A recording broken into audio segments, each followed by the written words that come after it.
মুক্তধারা রবীন্দ্রনাথের লেখা একটা নাটক, যেটা বিশ্বভারতীতে মুক্তধারা মানে শান্তিনিকেতনে রবীন্দ্রনাথ বোলপুরে পারফরমেন্সও করেছিলেন।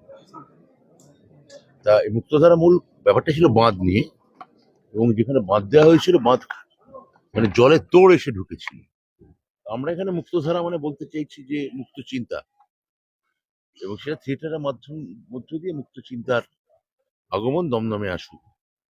আমার মুখ্যমন্ত্রী মমতা বন্দ্যোপাধ্যায় তিনি এই বিকল্প সংস্কৃতিগুলিকে বরাবরই উৎসাহ দিয়েছেন, এখনো দেন। আপনারা জানেন যে বিভিন্ন লোকশিল্পীরা আমাদের সরকারের থেকে সরাসরি ভাতা পায়। লিটল ম্যাগাজিন মেলা সরকার আয়োজিত বাংলা একাডেমিতে লন্ডন চত্বরে কিছুদিন আগে মুখ্যমন্ত্রী প্রত্যক্ষ প্রণোদনায় অনুষ্ঠিত হলো। তা আমরাও আমাদের এলাকায় ছোটখাটো এই ধরনের অনুষ্ঠান করি। এই কিছুদিন আগে বইমেলা একটা করেছি, আবার এখন এই একটা থিয়েটার ফেস্টিভ্যাল, কিন্তু এটা ওয়ান অ্যাক্ট থিয়েটার ফেস্টিভ্যাল। তো মূলত সারা বাংলার জেলার থিয়েটারগুলোকে আমরা নিয়ে এসে আমরা এখানে পারফর্ম করাই। সাধারণ প্রতিষ্ঠান, একাঙ্ক নাটক তো বেশি হয় না, বেশি লোক দেখে না। প্রাপ্ত বসুর উৎসাহে সুরজিৎ এবং গীতা তারা এই উৎসব করছে। সংক্ষিপ্ত নাটক 1 ঘন্টার মধ্যে মানুষ দেখুন এবং উপভোগ করুন। সবাইকে জানাই ইংরেজি নববর্ষের প্রথম শুভেচ্ছা। আর আমাদের এটা 3য় বর্ষ। আমাদের কোচ যেভাবে বলেন আমরা সেইভাবেই খেলি। আমাদের কোচের নাম হলো অধ্যাপক বাত্য বসু।